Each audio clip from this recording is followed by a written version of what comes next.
جرى تحت رعاية معالي المشير الركن الشيخ خليفة بن أحمد الخليفة القائد العام لقوات دفاع البحرين صباح اليوم احتفال بمناسبة عودة سفينة مملكة البحرين صبحة إلى أرض الوطن بعد مشاركتها في مهمة إعادة الأمل. فلدى وصول معالي القائد العام لقوة دفاع البحرين إلى القاعدة البحرية بسلاح البحرية الملكي البحريني، كان في استقبال معاليه سعادة الفريق الركن ذياب بن صقر النعيمي رئيس هيئة الأركان وعدد من كبار ضباط قوة دفاع البحرين. وبعد ذلك جرى عزف سلام معالي القائد العام لقوة دفاع البحرين، ثم تفضل معاليه بالسلام على طاقم سفينة مملكة البحرين صبحة من ضباط وضباط صف وأفراد.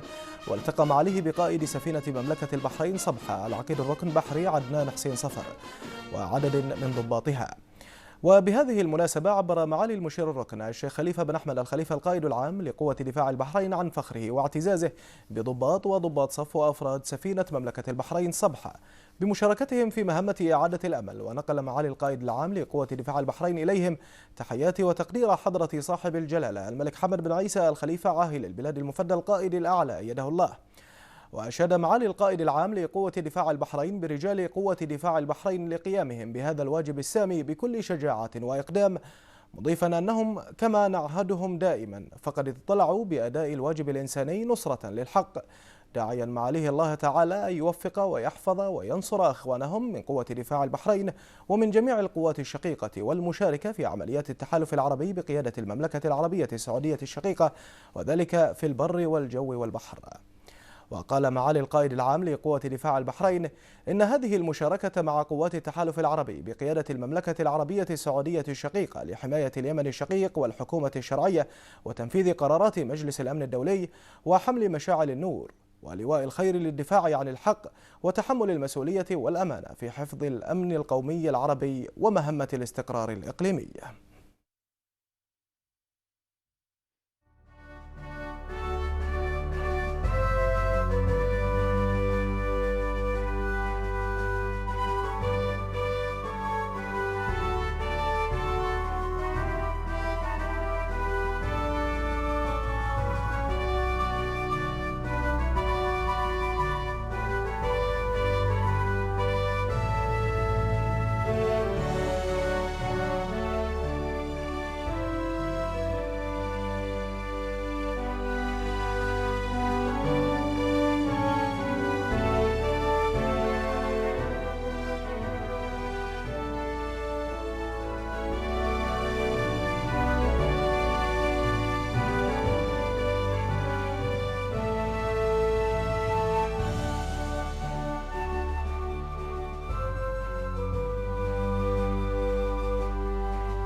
وسلام يا فرز الوغى طير حوران.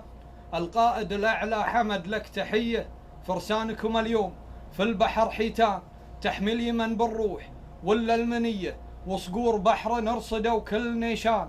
من شافها الرادار هم الخوية، ثم عود ولا دار ذربين الإيمان. أهل الوفاء وأهل الكفوف الندية.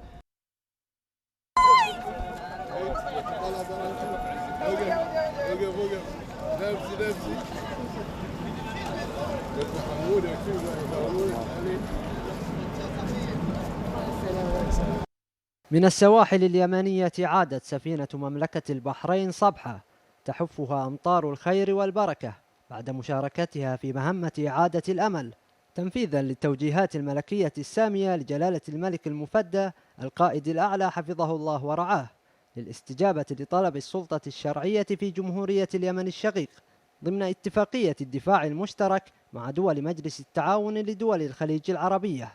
تعلت على مياه بحر العرب لتقف سدا منيعا في تأمين المياه الإقليمية اليمنية من تسلل السفن التي لا تحمل تصاريح الدخول إلى الموانئ اليمنية، ولتمد في الوقت نفسه يد العون في إيصال المساعدات الإنسانية.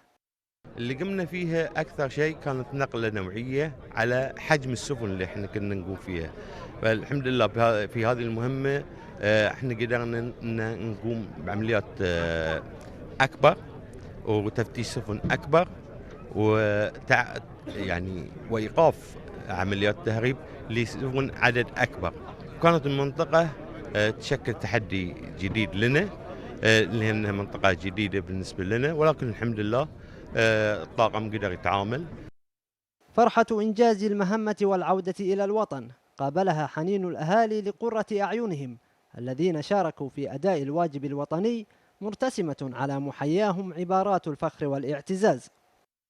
ما أن يشتد البأس إلا وكانت قوة دفاع البحرين في الصفوف الأولى في الدفاع عن الحق، سباقة كعادتها إلى جانب الأشقاء في حفظ الأمن القومي العربي والاستقرار الإقليمي.